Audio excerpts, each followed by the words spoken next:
साथियों नमस्कार, मैं कलवंत सिंह आपके सामने फिर एक बार अपने जोश और जुनून के साथ आ चुका हूं। साथियों एक लेटर मुझे ये मिला है।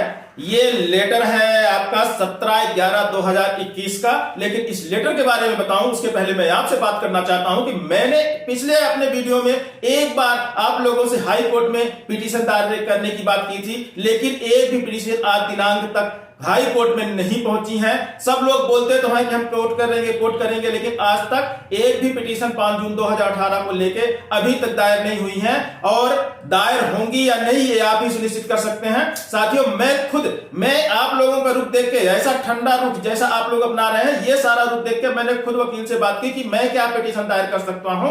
तो वहां पे ये बात आई कि मैं चूंकि विभाग का एम्प्लॉय नहीं हूं इसलिए मैं पिटीशन दायर नहीं कर सकता, ये मेरे अधिकार क्षेत्र से बाहर चला जाता है। साथियों अब यहां आपके सहयोग की जरूरत है। यदि आप आगे नहीं आएंगे तो मेरी लड़ाई अधूरी रह जाएगी और फिर आप लोग कहोगे कि मैंने अपनी लड़ाई पूरी नहीं की, क्योंकि मेरे नाम से पिटीशन नहीं लग सकती है आपके लिए।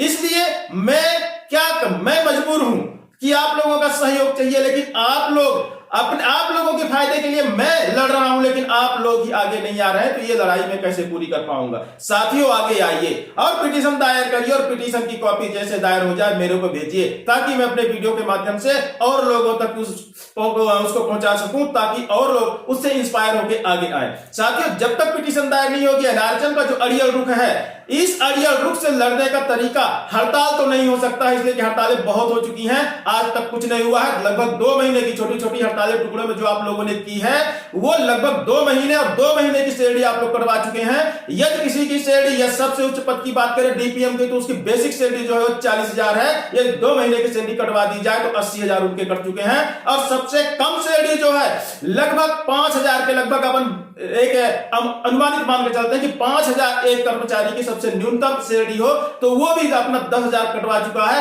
यदि दोनों की सैलरी और टोटल जितने भी एम्प्लॉय आप जोड़ दीजिए तो करोड़ों रुपए एनआरएचएम को आप हड़ताल करके फायदा दे चुके हैं, लेकिन हड़ताल से आपको आज तक मिला कुछ भी नहीं। जो मिला वो भीख में मिला, वो आपका अधिकार नहीं मिला, वो भीख में मिला है। लेकिन यदि भीख की आदत आपको पड़ चुकी है तो कोई बात नहीं, लेकिन अधिकार की यदि आपको आदत है तो आगे आइए। अपना पहला कदम आप अपने डर के आगे निकालिए। जब तक आप अपने डर से आगे पहला कदम नहीं निकालेंगे तब तक आप सिर्फ बंधुआ मजदूरी ही करते रहेंगे, आप अपने अधिकारों की लड़ाई नहीं लड़ सकते हैं। यदि मेरे भरोसे आप चाहिए कि मैं आपको सब कुछ दिलवा दूंगा, तो जहां तक मेरी अपनी सीमाएं हैं वहां तक तो मैं सीना तान के खड़ा हूं, लेकिन जहां आपके सहयोग की जरूरत पड़ेगी आपको मेरे साथ आना पड़ेगा। यदि आप नहीं आएंगे तो आप फिर आगे ये नहीं कह सकते हैं कि मैंने अपनी लड़ाई अधूरी छोड़ दी है। मैं अपनी लड़ाई अधूरी नहीं छोड़ूंगा, लेकिन मेरी भी अपनी कोई सीमाएं हैं, उस सीमा तक ही मैं जा पाऊंगा।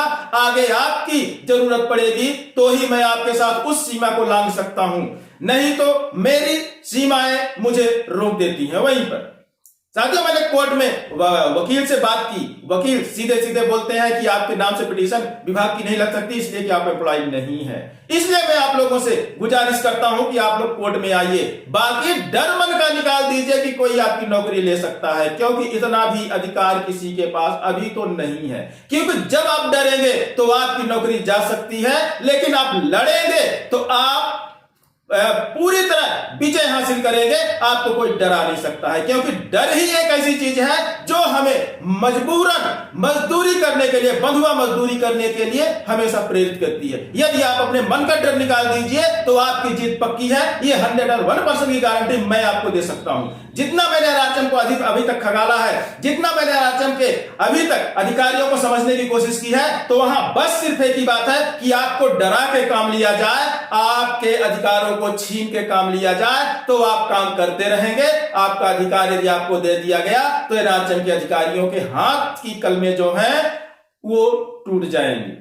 तो साथियों आगे बढ़िए। साथियों अब हम चलते हैं इस पत्र पे। ये पत्र क्या है इसकी जानकारी हम आपको दे देते हैं। ये पत्र जारी हुआ है 17/11/2021 को, लेकिन इससे पहले यदि आप नया है तो मेरे चैनल को सब्सक्राइब करिए और साथ में वीडियो को जितना ज्यादा हो सके सबको वायरल करिए, ताकि हमारी सारी बातें, हमारी सारी जानकारियां जो हम इकट्ठी करते हैं वो सब तक पहुंचे। साथियों ये लेटर, इसमें जो आयुष के डॉक्टर हैं, आयुष के सभी डिपार्टमेंट के डॉक्टर, किसी एक डिपार्टमेंट की बात नहीं कही गई है, इसमें सारे स्टेट गवर्नमेंट के आयुष के डॉक्टर और स्टेट हेल्थ सोसाइटी एनएचएम, जी हाँ एनएचएम राष्ट्रीय स्वास्थ्य मिशन के जितने भी आयुष डॉक्टर हैं, उसमें आरबीएसके के डॉक्टर जो हैं, सर्जन जो हैं, बीडीएस जो हैं, इन सबकी सैलरी 50,000 कर दी गई है। लेकिन समस्या सबसे बड़ी ये है कि ये जो आदेश है ये आपके एमपी का नहीं है, क्योंकि जीतता वही है जो लड़ता है,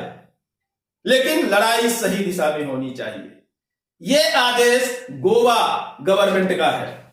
उसने अपने सभी आयुष के डॉक्टर, चाहे वो एनआरएचएम में हो, आरबीएसके में हो, सर्जन हो, बीडीएस हो या स्टेट सोसाइटी के हो, सबकी सैलरी उनने 50,000 एक मुश्त कर दी है।